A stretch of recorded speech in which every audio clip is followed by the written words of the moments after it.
Hello and welcome to a brand new Taz Audios video. My name is Dan and I'm on my own today. In fact, I'm in a strange, mysterious place on planet Earth, getting ready for work. So there we are. If you hear anything, it's just the traffic. I'm not driving and doing this, don't worry. I'm sat in the car, just in the car park. Yeah, that was a weird ramble. Anyway, this is my reaction to Hellbent, Episode 12 of Series 9 of Doctor Who, the finale episode, the ultimate finale that we've been looking forward to, not just for these past 12 weeks, but really for 10 years when you think about it. We've heard all these things about Gallifrey, and you know, we've seen the Ninth Doctor come out of it, like suffering from basically post-traumatic stress disorder. We've seen the 10th Doctor dealing with how he was the last of his kind and how he couldn't answer to anyone. We've seen the 11th Doctor with the 10th Doctor and the War Doctor save Gallifrey, and we've seen the 11th Doctor being given new regenerations by Gallifrey, and now we've seen the 12th Doctor within inches of going home. Going home. That's how I just said that. Going home. That was because I was saying coming home and going home in the same. But anyway. So yeah, this episode really had a lot riding onto it. It was billed as a classic story in which twists and turns that would shock the audience would be abound, but did it deliver? Well, it was written by Stephen Moffat, obviously, directed by, I believe it was directed by Rachel Talalay. If that's wrong, I will cut that.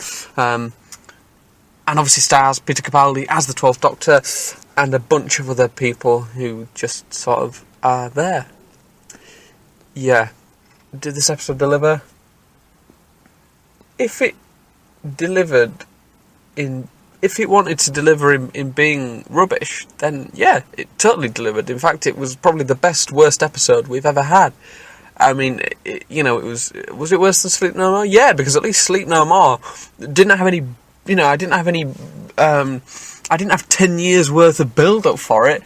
At least Matt Gaetz isn't running the show. At least, this isn't the culmination of 10 years of being a fan of the show, really. Or at least Sleep No More wasn't the culmination of 12 weeks of my life. This episode was atrocious in every single aspect.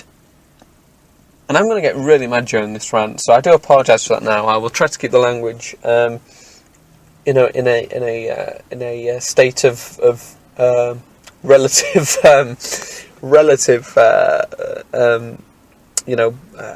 I can't think of the word happiness, so I'm going to keep my words in a state of happiness. But yeah, it just failed in every way. So, spoiler alerts for Heaven Sent, that was episode 11.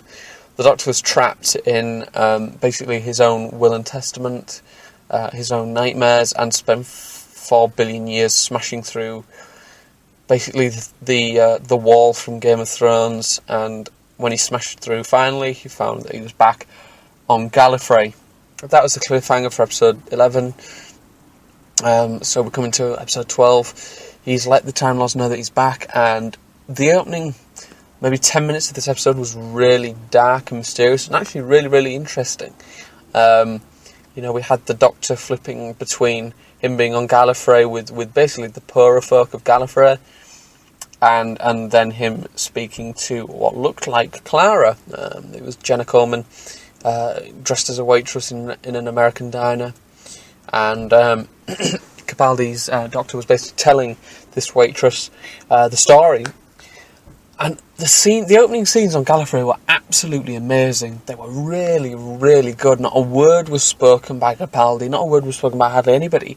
We were introduced to Rassilon, the Lord and President of Gallifrey, who we last saw in the David Tennant episode, The End of Time, in which he sought to bring back Gallifrey and basically replace Gallifrey with Earth, or replace Earth with Gallifrey. And he was kind of nasty, really.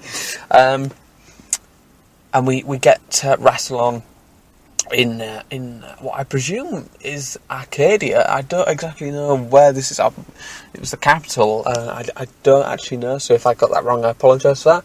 But we have him and his council, and apparently something's going wrong. The cloister bells are ringing. Every single cloister bell in the capital is ringing out as the hybrid approaches. The hybrid being the ancient Time Lord prophecy that there were two warrior races which created a hybrid, and the hybrid will destroy Gallifrey. This is what we've been building up to for 12 weeks now. So whatever the hybrid is, it's a big deal. We then get the confrontation between the Doctor and Rassilon and some of the Gallifreyan firing squad as the Doctor is going to be executed. And this was really interesting to me because it showed how the Doctor himself has become a legend. And, even the soldiers say, we're not going to shoot him because he's a war hero. He saved Gallifrey. He saved everybody's lives. And they, of course, turn on Rassilon. And this was the point at which the episode started to fall apart for me. Because they all stand with the Doctor. They put down their guns. No more. And they banish Rassilon. The Doctor says, get the hell off my planet. And Rassilon leaves. Yeah. Rassilon just leaves. What happened to the vengeful, angry, bitter warrior that was Rassilon in the end of time? I mean, obviously that Rassilon, played by Timothy Dalton, I believe was set just before the Time War, or to the ends of it. Somewhere just before the events of Day of the Doctor. But obviously he's regenerated it, and he's become really weak and a very, very dull and bland character that was completely, literally thrown away. And the Doctor's now the President. Now, we've seen this before in a brilliant Tom Baker story called The Deadly Assassin, in which he becomes President of Gallifrey. And that episode is an incredible episode. If you haven't seen it, do get it, do watch it. The Deadly Assassin with Tom Baker. That really highlights how Gallifreyan society works and how the Doctor is viewed on Gallifrey.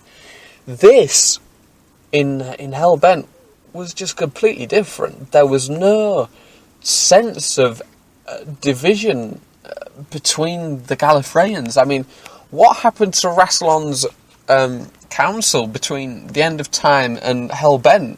Surely what's happened to them? Surely there's a band of people who hate the Doctor, not just Rassilon. And why is Rassilon even still in power if everybody else doesn't want to, doesn't like him? Because obviously they're not afraid of him killing them, because they just throw their guns down and in this episode. So I don't get any of it. It's really, really disappointing. And this is just the tip of the iceberg of where Stephen Moffat really does drop a bomb on us, really. Anyway, so Rassilon's got rid of within the first 5 minutes. The Sisterhood of Khan pop up. God knows how they got there. Then we're told that Gallifrey isn't actually in a pocket universe. It's at the edge of the universe where nobody knows. I'm sorry, but seriously? Nobody has found Gallifrey. Really? And yet, at the end of Time of the Doctor, Matt Smith's Doctor says, if the Daleks ever saw that Gallifrey was returned, there'd be a second war. There would be a new Time War. And yet now we're told that they were there all along and nobody's found them. Seriously? Oh, God. This plot is just falling apart, and we're 15 minutes into a 50-minute episode.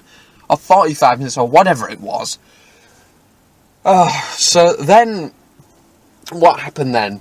Just a bunch of stuff, just bits plopped together in trying to create some sort of a plot And it's just fan service. We're taken down. The Doctor takes over as Lord President, and he goes down to the Matrix, and there's stupid fan service, which I've seen the online reaction to this, and every fan agrees.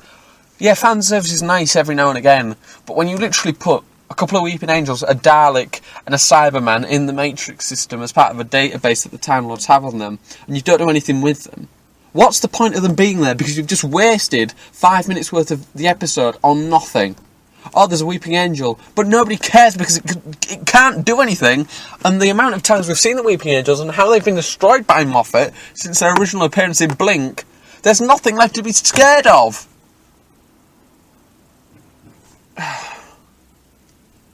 So then we're taken to this room where it's established that the Time Lords can basically freeze time, and they could pull someone out of time for a minute, or for however long. I don't really know how it works. And they can I don't even know, they can chat to them in the seconds before they die, but they're sort of frozen, and their death's a fixed point in time. And anyway, that happens, so they pull Clara out of the way of the Raven. Well, they don't pull her out, she's still frozen there, but she's actually with them, and she can chat to them, and she's moving, but she hasn't got a pulse because she's only got one heartbeat left. So they've frozen her just before that last heartbeat, and the Doctor shoots one of the Gallifreyan guards, which doesn't make any sense. And this is just Moffat really not knowing how to deal with the Doctor. Yeah, the Doctor will go really far to save someone, but he doesn't shoot people. And that completely disregards what we've just learnt 15 minutes ago, which is that the Gallifreyans basically worship the Doctor and are respectful of him because he's unarmed. Arming him, and then having him shoot someone completely disregards that, because it just means he's just another guy with a gun, doesn't it? And he says he wants to save Clara and do something, and I don't know. And then what happens? They go into the Matrix again, and he's going to open the Matrix because the Matrix has all the stuff, all the history of the Time Lords, and in there, they steal a TARDIS, and they fly off. And it's really cool because it's a classic style TARDIS, both on the inside and out. So it looks really cool, and the Doctor basically is he's basically gonna go to the edge of the universe, I think. And he tells Clara that he's gonna save her somehow, but I don't know, because it just doesn't make any sense. God, I'm trying to talk about this plot, and what's his actual plan? Because he says it's a part of Gallifrey's, all the universe's time stream. And then he says, oh, we'll fly a little bit away from Gallifrey and you should have your pulse back. What? Seriously? So then that happens, and then he lands the TARDIS at the end of time. So that's more fan service for the end of time. And then there's a knock. And they make a stupid reference of how somebody's knocking 4 times, and he says, oh, then they always knock 4 times. That sounded more like Gordon Brown. I'm sorry, but I'm so annoyed I can't even be bothered. So he walks out, and Mee's there, and Mee is a Shielder, and a Shielder is Maisie Williams, and obviously she's immortal, so she's survived the entire time of the universe. And they're sitting at the edge of time, and they explain who the hybrid is, and it really doesn't matter, and it's all, BS at the end of the day.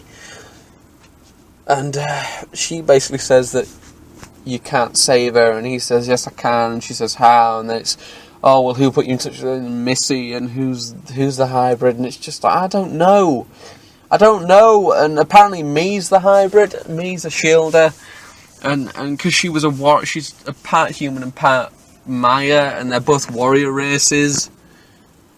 Yeah, so that happens, and then he's going to wipe Clara's memory, because he can't. That's the only way to save her. Because it's a fixed point in time, but it's a fixed point in time to the Doctor, and if she forgets the Doctor, then she won't die. And I was getting mixed reactions to that, because I seem to recall this happening in Series 4 with a character called Donna, who was meant to be a hybrid, the Dr. Donna hybrid, who saved the universe but then had to be killed or had to forget something. And yeah, so Stephen Moffat's rehashing Series 4 basically, but he's doing it in a much worse way. So then Clara says, oh, well, I've reversed the polarity of the neutron flow. I don't know why she sounded like Gordon Brown, but there we are. So she does that with his stupid sonic sunglasses, and they say, oh, well, why don't we sort of flip a coin for it by just pressing the button together, and it'll wipe somebody's memory, and we don't know who.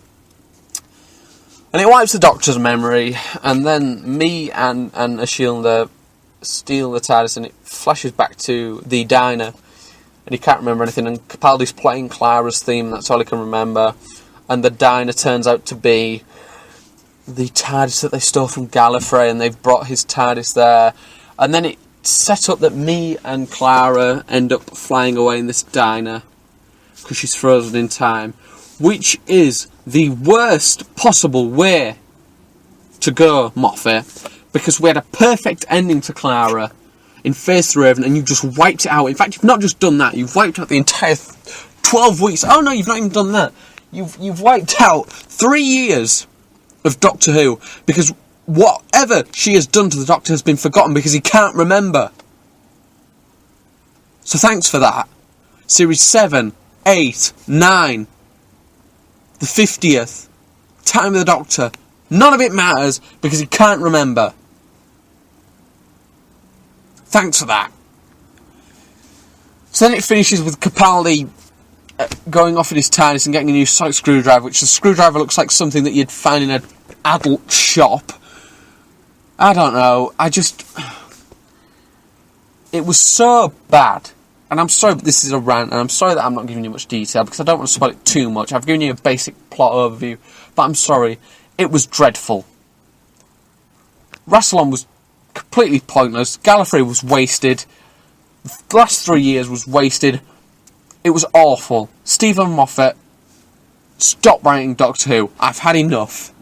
You've pushed me to the limits here, and I hope that I can find one of those memory wipe thingies that they use, because I want to forget this ever happened. And as for the Christmas special, well, that just looks as stupid as normal. So there we are. Doctor Who Series 9, Episode 12, Hellbent, gets a 3 out of 10. It was terrible. Thanks for listening. Like, comment and subscribe. I'm sorry I went on a rant, but that is really how I feel. Stephen Moffat makes it really hard for me to like Doctor Who now, because he's just wasted not just 12 weeks of my viewing, but 3 years worth of it. In fact, 10 years. Because Gallifrey returned, and it was shunted to the back. Thanks, Moffat. And as for the stupid me, Clara thing, don't even get me started. I might do a separate video on that, because it's ridiculous. Thank you. Bye-bye.